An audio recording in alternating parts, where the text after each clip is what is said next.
The National Treasury has today published details of exceptional tax measures that come into effect on the 1st of April as the coronavirus ravages the economy.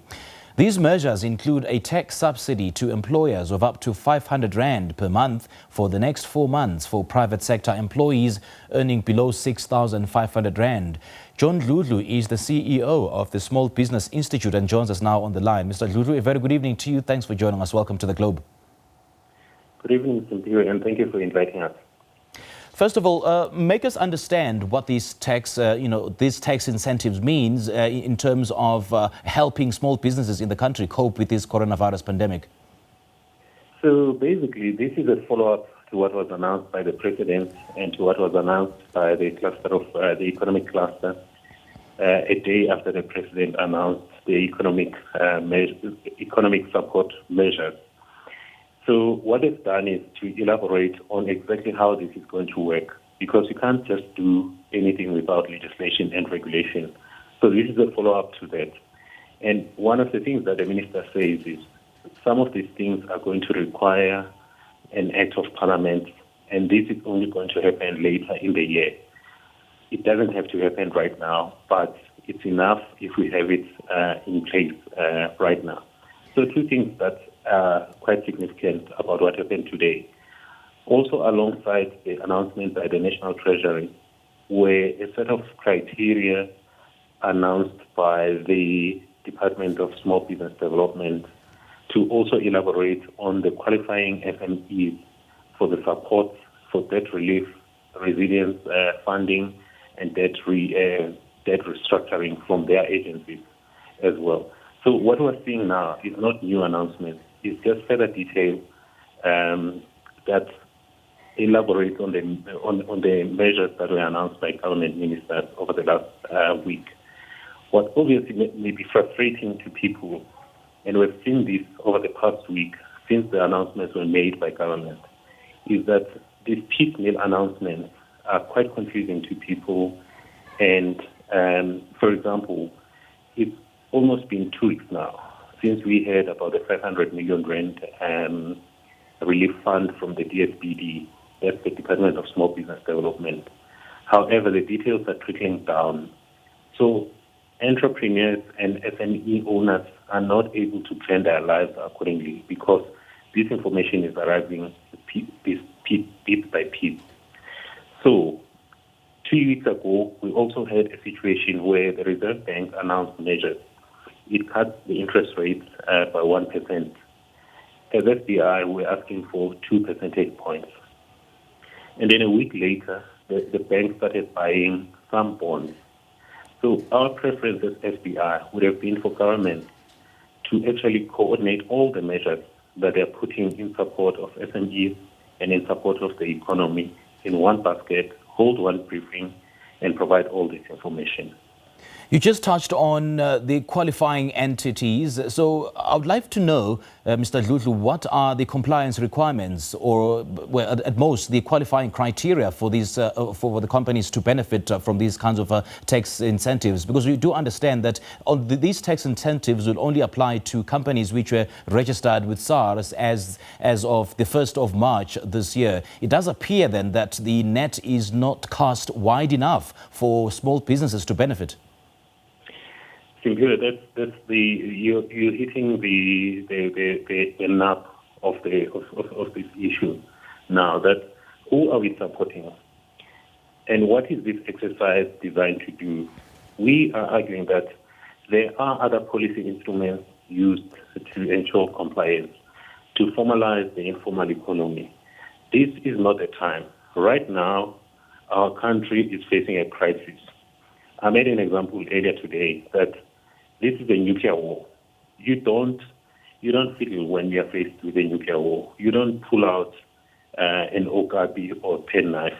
This is a very serious war that we're facing. What do we need? We need a sense of agency. We need simplified rules. We need the money to flow down to the economy as quickly as possible. So if you put hurdles like 20,000 qualifying criteria, you're going to make it impossible for this money to flow down to the economy where it's desperately needed. It's needed today, yesterday, not in another week's time. I mean, the outbreak of COVID-19 is likely to result in the disruption of work. Well, it already has, more so for the small businesses. And it'll hit hardest the small businesses which don't necessarily have the cash reserves to cushion them against the impact of COVID-19 and hence resulting in job losses. So moving forward, how then can they cushion themselves against the full-on effects of COVID-19? Sadly, actually, I don't think it's up to them. It's on the other side. It's the other way around. The government and big business must actually come to the party and support. We did a study 2 years ago, and the study found that in South Africa there were 267,959 formally registered businesses, right? It means that all of those businesses were paying tax, were registered with the Revenue Service, and were registered with the UIF. They were paying UIF contributions. And of those, 98.5% classified themselves as SMEs in the economy. It means that what we're dealing with now, the challenge is to save 98.5% of the registered tax-paying, job-creating companies in South Africa. Although they contribute not as much in employment terms, they contribute about 28% or 3.9 million South Africans.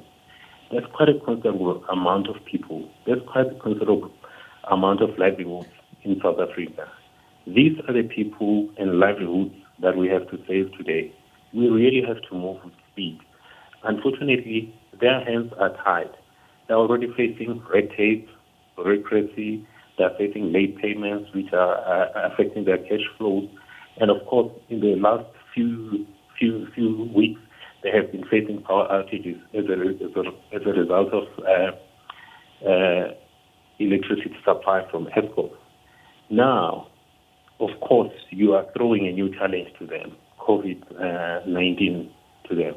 It's not up to them. I think it's up to government and it's up to big business to ensure that this segment survives and fight for another day tomorrow. Now, Mr. Dludlu, just before I let you go, we've seen Moody's downgrading South Africa's credit rating to junk status on Friday, and it would be naive of us to even assume that only big business will be the hardest hit by this recent outlook, and small businesses will definitely be the hardest hit in the medium to long term. So just moving forward, how, again, I ask this, how then can they cushion themselves against the effects of such an outlook? Of course, there are a few things that they can do practically, but we have to be very careful that I think let's put this in perspective. Moody's has absolutely nothing to do with COVID-19. Moody's was something that was coming. We've known about it for months, and it's because it's one of the few phone calls that we have had as a nation. There are measures that we needed to take and we did not take. What do we do now? I think let's save our future. Let's save our livelihoods. The lockdown is designed to save lives. Now, the next challenge, of course, is to be aggressive enough to save the economic livelihoods of many people in South Africa so that if lives are saved, we are able to continue to earn a living beyond COVID-19. Practically, what can we do? There are a few things. The Reserve Bank does not have to wait until another scheduled meeting of the Monetary Policy Committee before it cuts rates. It can cut rates right now. It can give us another 1 percentage point. Secondly, there's a petrol price decrease next week. We really don't have to wait for that petrol price. We don't have to wait until next week. We can do it right now. Let's stop the liquidations of companies. Let us fast track the payment of the UIF benefits to those employees who are about to lose their jobs. And we are urging SME owners to approach their banks, their insurers, their landlords to make arrangements with them so that we try as much as possible to keep this economy going because we need it. We need to save the economic livelihood of our people. John Dludlu, the CEO of Small Business Institute, joining us live on the line. Thank you so much for your time. We appreciate it.